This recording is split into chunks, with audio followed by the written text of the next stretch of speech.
Messieurs, je vais commencer cette vidéo par quelque chose d'inhabituel. Je vais vous demander quelques secondes d'honnêteté avec vous-même. Pas avec moi. Juste avec vous.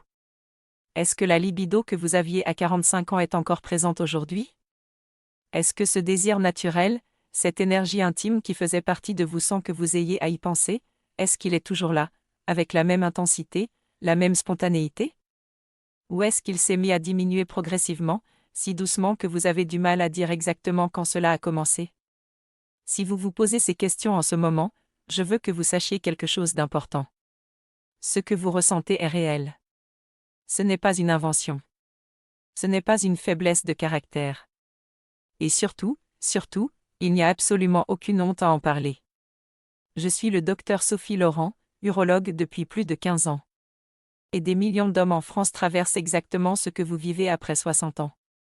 Des hommes en bonne santé générale, qui ont une vie bien remplie, qui aiment leur partenaire, qui veulent continuer à s'épanouir pleinement dans tous les aspects de leur vie. Et qui remarquent, souvent en silence, que quelque chose a changé dans leur vitalité intime. Que le moteur tourne, mais moins fort. Que l'étincelle est là, mais qu'il faut parfois souffler plus longtemps pour l'allumer. Je les vois tous les jours dans mon cabinet. Et ce qui me touche le plus profondément, c'est le soulagement dans leurs yeux quand ils comprennent enfin que ce n'est pas une fatalité. Que ce n'est pas irréversible. Et surtout, que dans beaucoup de cas, des habitudes très simples du quotidien jouent un rôle bien plus important qu'ils ne le pensaient. Parce qu'aujourd'hui, je vais vous révéler quelque chose que beaucoup d'hommes ne savent pas. Quelque chose que j'aurais voulu pouvoir dire plus tôt à tous mes patients qui sont venus me consulter après des années de baisse progressive de leur vitalité intime. Il existe cette habitude très courante, très banale, tellement intégrée dans la vie quotidienne que personne ne les remarque, qui peuvent silencieusement, progressivement, réduire votre libido sans que vous fassiez le lien. Cette habitude que je retrouve, à des degrés divers, chez la grande majorité des hommes de plus de 60 ans qui viennent me consulter pour ces raisons. Et la bonne nouvelle, c'est que chacune de ces habitudes peut être corrigée. Simplement. Progressivement. Sans médicaments coûteux. Sans bouleverser votre vie. Nous allons résoudre cela ensemble, de façon simple et naturelle. C'est ma promesse pour cette vidéo. Mais avant de vous parler de ces 7 habitudes, laissez-moi vous expliquer ce qui se passe réellement dans votre corps après 60 ans. Parce que quand on comprend le mécanisme, on comprend pourquoi ces habitudes ont un tel impact. Et on agit avec conviction, pas juste par espoir. La libido masculine, la vraie, celle qui est profonde et durable, ne dépend pas d'un seul facteur. Elle repose sur 3 systèmes qui doivent fonctionner en harmonie. 3 systèmes interdépendants, qui s'influencent mutuellement, et dont la santé combinée détermine votre vitalité intime. Le premier système, c'est le système hormonal. La testostérone en tête, bien sûr. Cette hormone dont nous avons déjà parlé dans d'autres vidéos, qui diminue progressivement après 40 ans et de façon plus marquée après 60. Mais aussi d'autres hormones qui régulent l'énergie, le sommeil, la récupération. Un équilibre hormonal complexe et délicat, qui peut être perturbé par des facteurs extérieurs bien plus facilement qu'on ne le croit. Le deuxième système, c'est le système vasculaire. La circulation sanguine. Et je vais y revenir en détail parce que c'est peut-être le facteur le moins connu et pourtant l'un des plus déterminants. Sans une circulation sanguine de qualité, sans des vaisseaux capables de se dilater correctement au bon moment, la vitalité masculine s'effondre indépendamment du niveau hormonal. Et le troisième système, celui que l'on oublie presque toujours, c'est le système nerveux. L'état dans lequel se trouve votre système nerveux, le niveau de stress chronique que vous portez, la qualité de votre récupération nocturne, tout cela influence directement le désir et la capacité à l'exprimer. Pensez à un moteur de voiture sophistiqué. Un beau moteur, bien conçu. Il a besoin de 3 choses pour fonctionner à plein régime. De la bonne huile pour lubrifier les pièces en mouvement. De l'essence de qualité pour alimenter la combustion. Et d'une batterie en bon état pour donner l'impulsion de démarrage. Si l'une de ces 3 choses manque ou est défaillante, le moteur tourne. Mais pas comme il pourrait. Pas comme vous le souhaiteriez. Vos hormones, c'est l'huile. Votre circulation sanguine, c'est l'essence. Et votre système nerveux, c'est la batterie. Les trois doivent fonctionner ensemble pour que la mécanique soit au rendez-vous. Un de mes patients, appelons-le Henri, 63 ans, retraité de l'armée, un homme solide, discret, qui n'avait jamais parlé de ces choses à personne avant de pousser la porte de mon cabinet. Il m'a dit, avec une franchise que j'ai beaucoup respectée, « Docteur, je pensais que c'était terminé pour moi. Que c'était l'âge et que c'était comme ça. » Henri dormait 5 heures par nuit. Il buvait peu d'eau. Il mangeait tard le soir. Et il portait un niveau de stress chronique lié à ses années de service qu'il n'avait jamais vraiment appris à relâcher. Son système hormonal n'était pas catastrophique pour son âge. Mais ses habitudes quotidiennes sabotaient silencieusement ces trois systèmes de vitalité. L'un après l'autre, progressivement, sans qu'il fasse le lien. Quand nous avons identifié et corrigé ces habitudes, une à une, avec patience et régularité, Henri est revenu me voir 3 mois plus tard. Il m'a regardé dans les yeux et m'a dit simplement « Je me suis retrouvé. » C'est tout. Et c'était suffisant. Voilà pourquoi je fais ce métier. Alors laissez-moi entrer dans le détail de la science. Simplement, comme je l'explique à mes patients. La circulation sanguine est au cœur de tout ce dont nous parlons aujourd'hui. Et pour comprendre pourquoi certaines habitudes la détruisent silencieusement, il faut comprendre une molécule. Une petite molécule dont le nom ne vous dira peut-être rien, mais dont le rôle est absolument fondamental. Cette molécule s'appelle l'oxyde nitrique. Et c'est elle qui donne le signal à vos vaisseaux sanguins de se détendre, de s'ouvrir, de se dilater pour laisser passer le sang librement. Imaginez une vanne dans un système d'arrosage. Quand la vanne est ouverte en grand, l'eau circule avec force et fluidité jusqu'au moindre coin du jardin. Quand la vanne est à moitié fermée, certaines zones reçoivent moins d'eau. Certaines plantes souffrent. Et vous le voyez progressivement, sans comprendre exactement pourquoi certaines parties du jardin se dessèchent alors que vous arrosez pourtant régulièrement. L'oxyde nitrique, c'est le mécanisme d'ouverture de cette vanne. Et avec l'âge, avec certaines habitudes alimentaires, avec le stress chronique et le manque de sommeil, la production de cette molécule diminue. La vanne s'ouvre moins complètement. La circulation perd en efficacité. Et les fonctions qui dépendent d'une irrigation sanguine précise et puissante, s'en ressentent. Mais voici ce que j'aime expliquer à mes patients, parce que c'est le message d'espoir central de tout ce que je vous dis aujourd'hui. La production d'oxyde nitrique n'est pas uniquement déterminée par l'âge. Elle est profondément influencée par les habitudes quotidiennes. Par ce que vous mangez. Par comment vous dormez. Par votre niveau de stress. Par votre hydratation. Et par certains aliments précis qui contiennent des précurseurs naturels de cette molécule, des composés que votre corps peut utiliser directement pour en produire davantage. Ce n'est pas de la pensée magique. C'est de la physiologie documentée. Et c'est précisément là que réside le pouvoir des habitudes dont je vais vous parler. Il y a aussi un autre facteur que la plupart des hommes ne soupçonnent absolument pas. Le sommeil. Et son lien direct avec la libido masculine. La majorité de la testostérone que votre corps produit chaque jour est produite pendant la nuit. Pendant le sommeil profond, précisément. Ces phases de sommeil lent profond, que l'on atteint environ 1 à 2 heures après l'endormissement et qui se répètent plusieurs fois dans la nuit, sont les moments où votre système hormonal travaille le plus activement. Où les cellules se régénèrent. Où les hormones se reconstituent pour la journée suivante. Quand vous dormez mal, trop peu, ou de façon fragmentée, vous volez à votre corps ces précieux cycles de récupération hormonale. Nuit après nuit. Et les conséquences ne se font pas attendre. Baisse de testostérone. Élévation du cortisol, cette hormone du stress qui, comme je l'ai expliqué dans d'autres vidéos, est une antagoniste directe de la vitalité masculine. Inflammation systémique augmentée. Et énergie intime diminuée.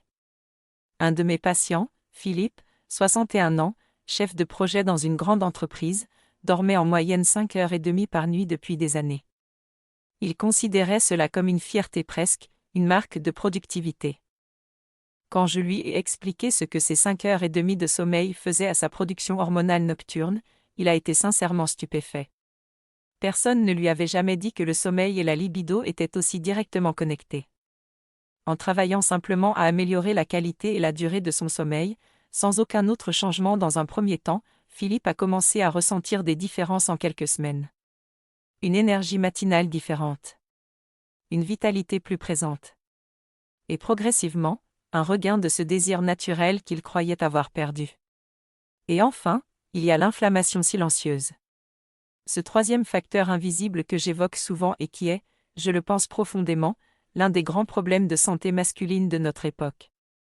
L'alimentation moderne, riche en sucres raffinés, en graisses industrielles transformées, en additifs et en aliments ultra-processés, entretient dans l'organisme un état inflammatoire chronique de bas grade. Ce n'est pas une inflammation aiguë avec douleur et fièvre. C'est une inflammation sourde, constante, qui travaille en arrière-plan. Qui encrasse progressivement les parois vasculaires. Qui perturbe la signalisation hormonale. Qui fatigue le système immunitaire. Et qui, semaine après semaine, mois après mois, réduit la capacité de votre corps à maintenir cette vitalité masculine que vous cherchez à préserver. Imaginez une tuyauterie ancienne et belle, bien dimensionnée, bien construite. Mais à l'intérieur de laquelle se dépose progressivement, invisiblement, une fine couche de résidus. Trop fine pour bloquer le flux complètement. Mais suffisamment réelle pour réduire le débit progressivement. Et pour rendre les parois moins souples, moins réactives, moins capables de répondre aux signaux d'ouverture. C'est ce que l'inflammation alimentaire chronique fait à votre système vasculaire. Et c'est pour cela que ce que vous mettez dans votre assiette, soir après soir, a une influence bien plus directe sur votre vitalité intime que beaucoup d'hommes ne le réalisent. Je tiens à rappeler, comme toujours avec bienveillance et clarté, tout ce dont nous parlons aujourd'hui est un soutien naturel et préventif. Si vous avez des symptômes importants, une baisse de libido brutale et soudaine, des douleurs, ou tout autre signe qui vous inquiète, consultez votre médecin. Un bilan hormonal et vasculaire peut donner des informations précieuses. Ces conseils ne remplacent pas un suivi médical adapté à votre situation personnelle. Maintenant que vous comprenez ce qui se passe dans votre corps après 60 ans, que vous voyez comment les trois systèmes de la vitalité masculine fonctionnent en interdépendance, que vous comprenez le rôle de l'oxyde nitrique, du sommeil profond, et de l'inflammation silencieuse, laissez-moi vous montrer concrètement cette habitude qui sabote tout cela sans que vous vous en rendiez compte. Parce que la vraie surprise, chers amis, c'est que ces habitudes ne sont pas des comportements extrêmes. Ce ne sont pas des excès évidents. Ce sont des gestes du quotidien, tellement ordinaires, tellement intégrés dans la routine de millions d'hommes, que personne ne penserait un seul instant qu'ils pourraient être responsables de quelque chose d'aussi important. Et quand mes patients les découvrent une à une, leur réaction est presque toujours la même. Un long silence. Et puis ces mots que j'entends si souvent, mais je fais ça tous les jours depuis des années. Alors parlons de ces 7 habitudes. Une par une, avec la clarté et la franchise que vous méritez. La première habitude, celle qui arrive systématiquement en tête de ma liste, celle que je retrouve chez presque tous les hommes qui viennent me consulter pour une baisse de libido après 60 ans, c'est de dormir trop peu. Et de considérer que c'est normal, voire inévitable. Je l'entends si souvent. Docteur, à mon âge on dort moins, c'est comme ça. Ou encore, je me lève à 5 heures du matin depuis 30 ans, mon corps y est habitué. Ou, 5 heures ça me suffit, j'ai toujours fonctionné comme ça. Mais voici la réalité biologique que ces hommes ne connaissent pas. La testostérone est produite en grande majorité pendant le sommeil profond. Pas pendant les phases légères où vous vous réveillez au moindre bruit. Pendant le sommeil lent profond, ces cycles précieux qui surviennent surtout dans la première moitié de la nuit et qui se répètent idéalement 4 à 5 fois par nuit de 7 heures. Chaque cycle raccourci, chaque nuit trop courte, chaque réveil prématuré, coupe court à cette production hormonale. Des études ont mesuré cela de façon très précise. Les hommes qui dorment moins de 6 heures par nuit ont des niveaux de testostérone significativement plus bas que ceux qui dorment 7 à 8 heures. L'équivalent, pour certaines mesures, d'un vieillissement hormonal de 10 à 15 ans supplémentaires. Ce n'est pas un détail. C'est fondamental. Et ce n'est pas tout. Le manque de sommeil élève le cortisol, cette hormone du stress dont nous avons déjà parlé et qui est une antagoniste directe de la testostérone. Plus de cortisol, moins de testostérone. C'est une équation biologique simple, implacable, et que vos habitudes de sommeil influencent chaque nuit. La correction n'est pas de dormir plus par effort de volonté. C'est de créer les conditions d'un sommeil profond et réparateur. Une chambre fraîche et obscure. Un coucher régulier, À la même heure chaque soir. L'absence d'écran dans la dernière heure avant de dormir. Et cette régularité du rythme circadien que votre corps, après 60 ans, a plus que jamais besoin pour fonctionner correctement. Visez cette heure. Pas comme un luxe. Comme une prescription médicale que vous vous donnez à vous-même. La deuxième habitude, nous en avons parlé dans d'autres vidéos mais elle mérite d'être répétée parce qu'elle est universellement présente. La déshydratation chronique légère. Après 60 ans, la sensation de soif diminue. Votre corps vous prévient moins bien qu'il manque d'eau. Et beaucoup d'hommes passent leur journée dans un état de légère déshydratation permanente sans jamais le réaliser. Trop de café. Trop peu d'eau. Et parfois un verre de vin le soir qui, rappelons-le, est un diurétique qui aggrave encore la déshydratation. Le sang plus épais circule moins bien. Les vaisseaux moins bien irrigués produisent moins d'oxyde nitrique. Et la vitalité masculine en paye le prix silencieusement, nuit après nuit, jour après jour. La solution est simple mais demande de construire une habitude consciente. Un grand verre d'eau au réveil, avant le café, avant tout le reste. C'est la priorité absolue du matin. Un verre avant chaque repas. Et un verre en milieu d'après-midi, ce moment creux où l'énergie baisse et où le corps manque souvent autant d'eau que de carburant. Ces quelques verres bien placés peuvent transformer votre circulation en quelques semaines de régularité. La troisième habitude, c'est la consommation excessive de sucre et d'aliments raffinés.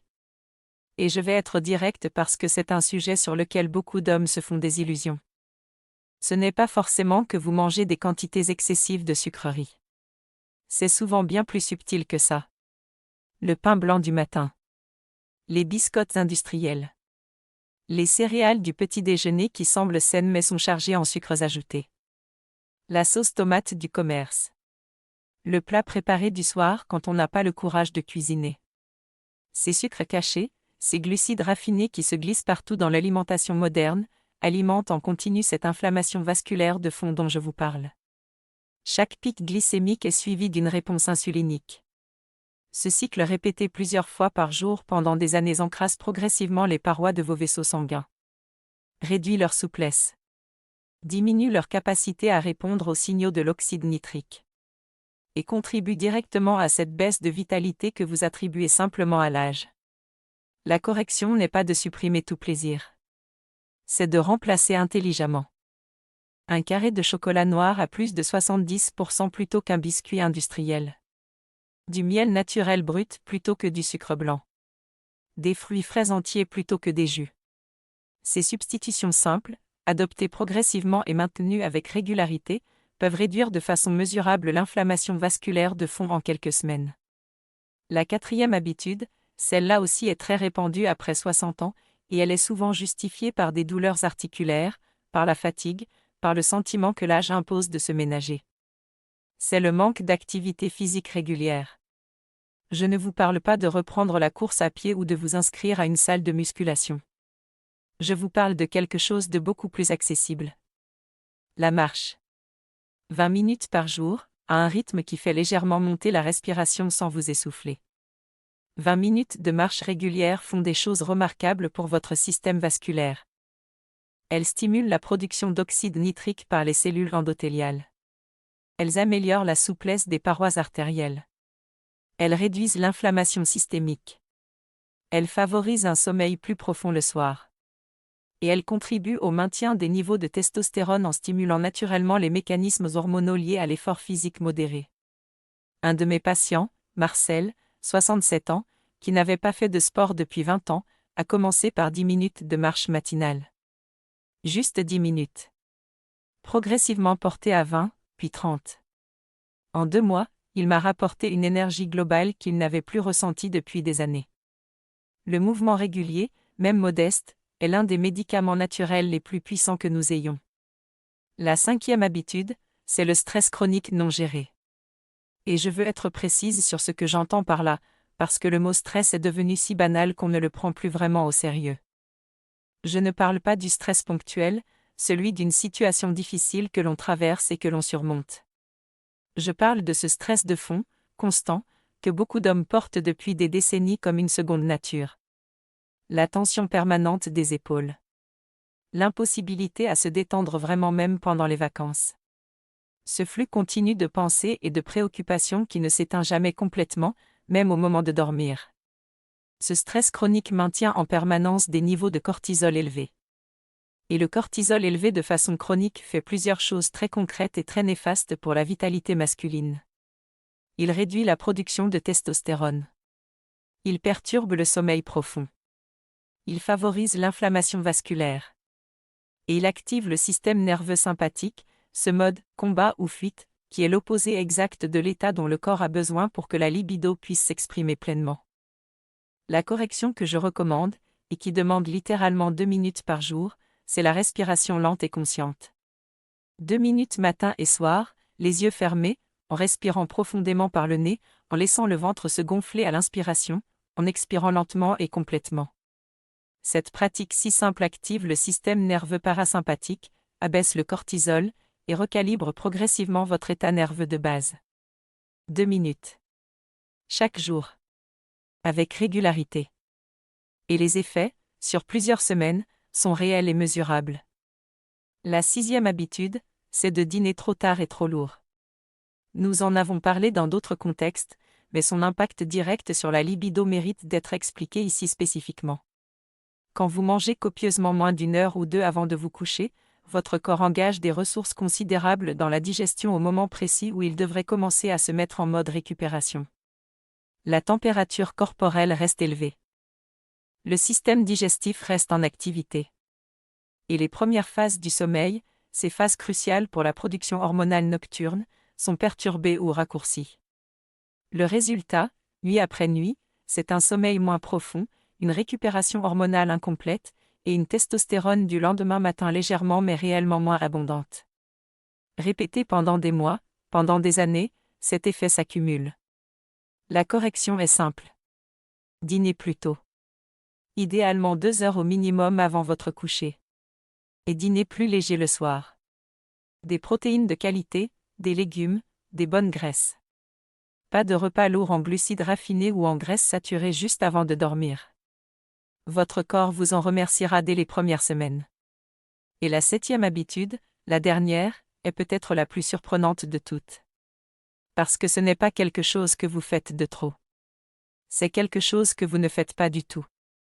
C'est ignorer certains aliments protecteurs de la circulation et de la vitalité masculine qui sont pourtant facilement accessibles, peu coûteux, et que certains de mes patients ont simplement intégrés dans leur quotidien avec des résultats remarquables. Le gingembre, l'ail, le citron, les graines riches en magnésium comme les graines de courge ou les graines de tournesol. Ces aliments simples, que vous pouvez trouver dans n'importe quelle épicerie, contiennent des composés qui soutiennent directement la santé vasculaire, réduisent l'inflammation, et favorisent la production d'oxyde nitrique. Ils ne font pas de miracle isolément. Mais intégrés régulièrement dans une alimentation consciente, ils contribuent à maintenir ce flux sanguin de qualité dont dépend directement votre vitalité. Et c'est précisément là qu'intervient une petite routine du soir que certains de mes patients ont adoptée avec enthousiasme. Une routine qui prend moins de 2 minutes, qui combine plusieurs de ces ingrédients protecteurs au moment le plus stratégique de la journée, et qui prépare votre corps à une nuit de régénération optimale. Un grand verre d'eau tiède. Le jus d'un demi-citron fraîchement pressé. Une cuillère à café de miel naturel brut. Et une bonne pincée de gingembre, râpé frais si vous le pouvez, en poudre si c'est plus pratique. Mélangez. Buvez lentement, 30 à 60 minutes avant de vous coucher. En laissant ces ingrédients commencer leur travail doux et progressif pendant que votre corps se prépare au sommeil.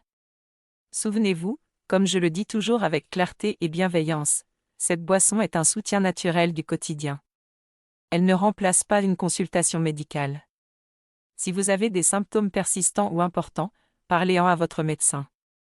Ce que nous faisons ici, c'est optimiser l'environnement naturel de votre corps.